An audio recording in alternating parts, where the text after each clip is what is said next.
Allez, vous avez décidé cette semaine de commencer par vous intéresser au développement des avions de combat chinois. Oui, lors de son discours inaugural du 16 octobre devant le Congrès du Parti communiste, le président chinois Xi Jinping a avancé un impératif de création d'une armée de classe mondiale. On a un aperçu de cette ambition sous un aspect industriel, stratégique, avec ce document rédigé sous la direction de Gu Songfen. C'est le membre de l'Académie des sciences et de l'Académie de l'ingénierie chinoise, un très grand spécialiste de l'industrie de l'aviation militaire. Il y a là une récente traduction en anglais de ce texte le plus complet connu dans les limites du secret défense, bien entendu, sur le développement du projet d'avion de chasse chinois, dit de 5e génération, baptisé depuis Jian 20, qui veut dire anéantissement 20. La version originale de ce document date en fait de la fin des années 1990, début des années 2000. On y voit alors toute une volonté de réduire l'écart, je cite, avec les progrès américains et russes qui formaient là les deux balises à suivre. Il était alors requis de viser une capacité de furtivité comparable à celle du F-22 des États-Unis, développer des moteurs à la hauteur, une manœuvrabilité d'ordre supérieur, un grand rayon opérationnel, etc. Je ne vais pas vous faire toute la liste. On a ensuite les critères industriels de fabrication et un calendrier très précis à 15 ans dans un document censé mener jusqu'à 2021 en fonction des plans quinquennaux propres au système marxiste-léniniste. Nous avons déjà eu l'occasion d'expliquer sur BFM Business que tout ne s'est pas déroulé exactement comme prévu. Somme toute, il n'y a là rien d'exceptionnel à la mesure d'un programme d'armement d'une telle envergure. La motorisation notamment a posé problème. Il a fallu solliciter une fois encore la Russie.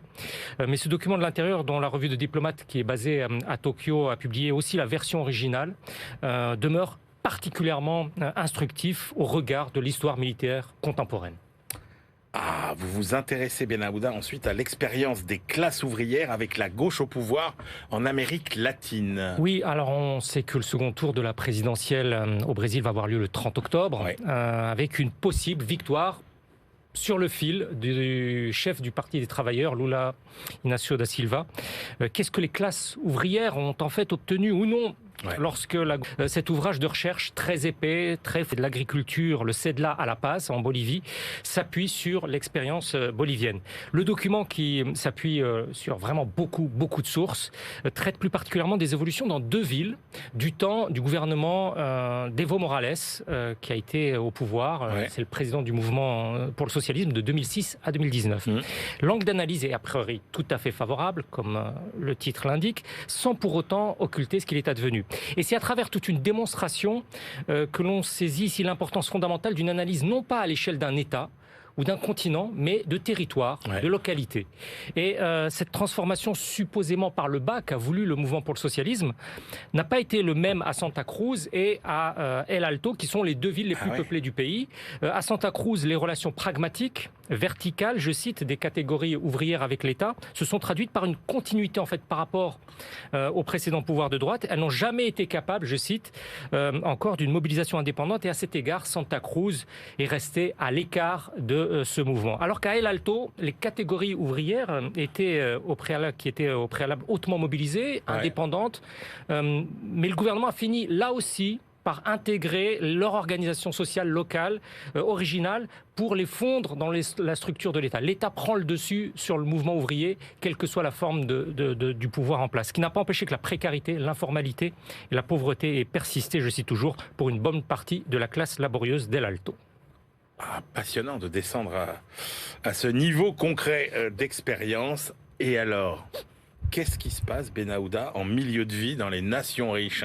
Alors, ce n'est pas un texte comme tant d'autres qu'on peut voir dans les magazines sur une perception de l'ère du temps, mais vraiment une recherche effectuée par une demi-douzaine de professeurs d'économie aux États-Unis, au Royaume-Uni, à Singapour, en s'appuyant sur des données très précises de panels portant sur environ 1,5 million de personnes vivant dans les pays membres de l'OCDE. C'est vous dire qu'on a une base sérieuse. Ouais. Alors, que nous décrit ce travail? C'est un panorama qui montre une incontestable détérioration globale de cette crise spécifique du milieu de vie. Les personnes dans la quarantaine, dans la cinquantaine, se révèlent de plus en plus sujettes, en proportion, à une hausse du stress au travail, à des maux de tête, de la dépression, de la dépendance à l'alcool et aux pensées suicidaires. C'est à 45 ans que, semble-t-il, le niveau le plus élevé d'anxiété au travail se manifeste, avec une tendance à ce que cet âge recule de plus en plus. Donc on est au milieu de vie de plus en plus tôt en réalité. Et dans cette recherche, on peut voir que la contrainte mentale dans ces nations riches touche un pic en milieu de vie, indépendamment de la nationalité, de la situation familiale, mais aussi, c'est très important et c'est souligné, du niveau de revenu. En clair, l'argent ne fait pas le bonheur, semble-t-il. Bien entendu, le constat est à affiner en lisant le texte, mais c'est vraiment frappant. Osea Guintella et ses co-auteurs jugent que la gravité de ce problème du milieu de vie, un problème sociétal fondamental, n'a pas été saisi par les décideurs de ce monde, où ces adultes, écrivent-ils, résident dans certains des pays les plus sûrs et vivent, je cite, à l'ère la plus prospère de l'histoire de l'humanité. Juste une question, Benahouda, on ne parle que de la vie au travail ou bien ça intègre aussi ça intègre l'ensemble la vie personnelle ça intègre la vie personnelle, la vie au travail et plus particulièrement l'effet du stress au travail sur la vie personnelle. Eh ben, passionnant.